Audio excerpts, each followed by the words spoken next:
মানুষের সবচেয়ে বড় দারিদ্র্য হচ্ছে তার মনে এবং তার ইন্টেলেক্ট এবং তার বুদ্ধিতে।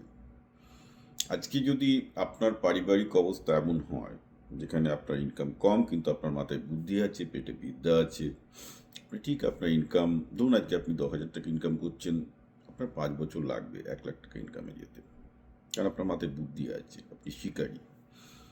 সেটা যদি না হয়, যারা এই 10-20 হাজার টাকার, মানে এটা পশ্চিমবঙ্গের অধিকাংশ মানুষই ওই 10 থেকে 20 হাজার টাকার ব্যান্ডে ইনকাম করে, উইচ ইজ ভেরি ব্যাড। কারণ পশ্চিমবঙ্গ বেঁচে থাকতে গেলে আজকে 50 থেকে 1 লাখ টাকার নিচে মান্থ ইনকাম ছাড়া ভালো বেঁচে থাকা যায় না। আমি একটা গল্প আপনাদের বলতে চলেছি। ছেলেটি বলছে তার বাবার বয়স 59, বাবা ছোট একটা বেসরকারি কর্মী, মাসে 10-15 হাজার টাকা ইনকাম করে।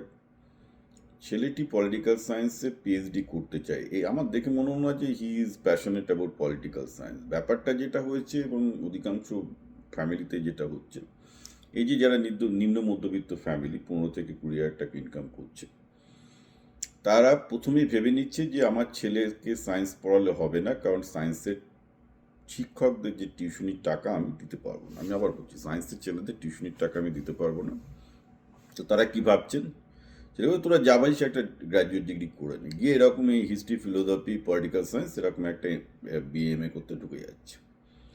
কেন করতে ঢুকে যাচ্ছে না, এটাতে করে একটা গ্র্যাজুয়েট করে সরকারি পরীক্ষায় সরকারি নকরির জন্য পরীক্ষা দেবে, এবং সেটাও তো খুব টাফ। সেটা তো এখন 1,000-এ একজন পায়, সেটাও পাচ্ছে না। পাচ্ছে না যখন কি করবে, তখন ব্যাচেলার্স থেকে মাস্টার্স করে ফেলছে, যা যদি এমএ বিএডটা করে রাখে, যদি প্রাইমারি স্কুলের টিচার হয়। এই হচ্ছে এখন পশ্চিমবঙ্গে চলছে আর কি সব জায়গায়। কিন্তু ছেলেগুলোর জীবন বরবাদ হয়ে যাচ্ছে। ছেলেটা জিজ্ঞেস করছে, স্যার কী করবো, প্রাইমারি স্কুলের এমএ বিএড কি জন্য অপেক্ষা করবো, না পিএইচডি করা শুরু করে দেবো পলিটিক্যাল সায়েন্সে, কারণ আমার তো বাড়ির অবস্থা ভালো না। এবার দেখুন, পুরো ব্যাপারটা একটু আলোচনা করুন। আমি আবার বলছি যে মানুষের জীবনের সবচেয়ে বড় দারিদ্র্য হচ্ছে তার চিন্তার দারিদ্র্য। এটা মানুষ বুঝতে চায় না। পশ্চিমবঙ্গে আরও সমস্যা হচ্ছে, চারিদিকে বামপন্থী, মানে বামপন্থী জ্যাঠা কাকায় ভর্তি হয়ে গেছে। যত বেশি বামপন্থী জ্যাঠা কাকাদের কথা শুনবেন, সমাজটা ডুববে, রাষ্ট্রটা ডুববে, আপনিও ডুববেন। এই লোকগুলো অপদার্থ, আপনি একটা অপদার্থ লোক হয়ে যাবেন। এবার আমার কথাটা শুনুন ভালো করে। আমি কেন বামপন্থীদের গালাগাল দিচ্ছি, কীভাবে বামপন্থী মাইন্ডসেট আপনাদেরকে এমন পয়জন করেছে যে তার ভেতর থেকে, এই চিন্তা থেকে আপনার বেরিয়ে আসতে পারছেন না। দেখুন, আপনার ছেলে যখন দেখতে পাচ্ছেন যে বেসিক্যালি, তুমি যখন দেখতে পাচ্ছেন তোমার বাবা একটা বেসরকারি কর্মচারী, লেটস, তুমি জানো যে তোমার ফ্যামিলিকে সাপোর্ট করতে হবে, তাহলে কি করার দরকার ছিল হায়ার সেকেন্ডারি থেকে তোমার একটা মোটামুটি একটা লাইন দেখে কাজে ঢুকে পড়ার দরকার ছিল। আমি বারবার করে বলছি যে এখন পশ্চিমবঙ্গে অনেক ব্যবসা তৈরি হচ্ছে, সবাই সেই জায়গায় লোক চায়, শিক্ষিত লোক চায়। তো মোটামুটি যাদের একটু কম্পিউটার সফট স্কিল আছে, স্মার্টফোন ব্যবহার করতে পারে, একটু যারা ওয়ার্ড ডকুমেন্ট লিখতে পারে, এক্সেল স্প্রেডশিট চালাতে পারে, এখন তো চ্যাটজিপিটি যারা চালাতে পারে, এরকম টাইপের ছোটোখাটো যারা কাজকর্ম করতে পারে, অর্থাৎ বিজনেসে যেটুকু মিনিমাম লাগে, সেই কাজটুকু যদি একটা ছেলে ক্লাস 12 পর্যন্ত শিখতে পারে, এটা কিন্তু আগে যে কোনো জায়গায় প্রচুর কম্পিউটার প্রশিক্ষণ কেন্দ্র আছে পশ্চিমবঙ্গে, যেখানে একটা ছেলে কিন্তু অনায়াসেই প্রায় বিনা পয়সায় বা 1-2 হাজার টাকা 3,000 টাকা শিখতে পারে। সেটা না করে তারা কাঁড়াগন্ডি খরচা করছে এই হিস্ট্রির মাস্টারের পেছনে, ভূগোলের মাস্টারের পেছনে, অঙ্কের মাস্টারের পেছনে, কিছু লাভ নেই।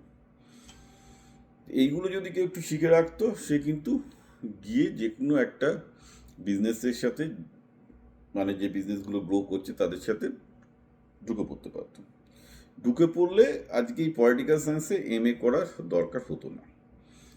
এই 5-6 বছরে সে এমন একটা জায়গায় পৌঁছাতো, মোটামুটি মাসে 20, 30, 40 হাজার টাকার একটা ইনকামে চলে যেত, যদি মাথায় বুদ্ধি থাকে। না থাকলে সেটা হবে না, যদি মানে শিকারী না হয় তাহলে কিছু হবে না। তার অনেক অনেক অপরচুনিটি তার সামনে আস্তে আস্তে শুরু করতো যখন 5 বছর এক্সপিরিয়েন্স হয়ে গেছে। এখন কি অবস্থা, এখন অবস্থা না এদিকে না ওদিকে যেতে পারবে। একটা যেহেতু এখন একটা এমএ ডিগ্রি পলিটিক্যাল সায়েন্সে লাগিয়ে দিয়েছে, এ না নামতে পারবে না উঠতে পারবে।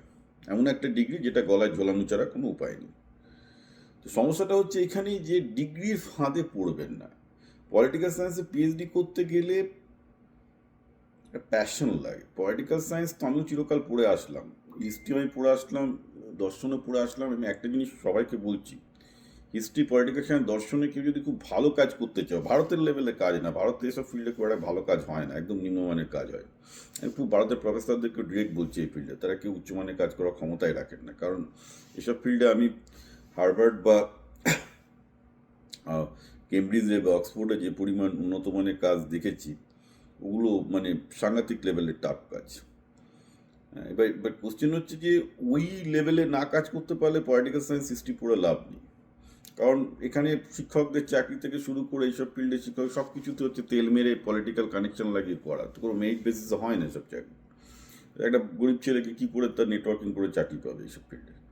কারণ আমি তোমাকে কি বলবো, কারণ আমি তোমাকে যদি বলি যে পিএইচডি করতে হবে, তাহলে তোমাকে নেট দিয়ে তুমি দেখো কোথাও পিএইচডি পজিশন পাও কি না। কারণ সেখানে পিএইচডি করতে গেলে নেটে যে ফেলোশিপটা পাবে, যে 20,000 টাকা পাও, 15,000 টাকা পাও, 25,000 টাকা পাও, সেটা কাজে লাগবে। এখন তোমার একটাই উচিত, নেট দিয়ে দেখো যদি পলিটিক্যাল সায়েন্সে পিএইচডি যদি ট্র্যাক করতে পারো, সেটা করতে পারলে ভালো। না হলে জাস্ট তুমি কিছু বেসিক আইটি শিখে যে কোনো বিজনেসে ঢুকে যাও, এছাড়া আমি কোনো অপশন দেখতে পাচ্ছি না। কারণ পলিটিক্যাল সায়েন্সে পিএইচডি ঠিকঠাক করা, যার ভিত্তিতে তুমি একটা বিদেশে ফেলোশিপ পেতে পারো বা ভালো কিছু করতে পারো, সেটা করতে গেলে প্রচুর অধ্যায়। আমি বলছি না যে তুমি অধ্যায় নাও, মেধাবী নাও, বেই নাও, you really have to be passionate.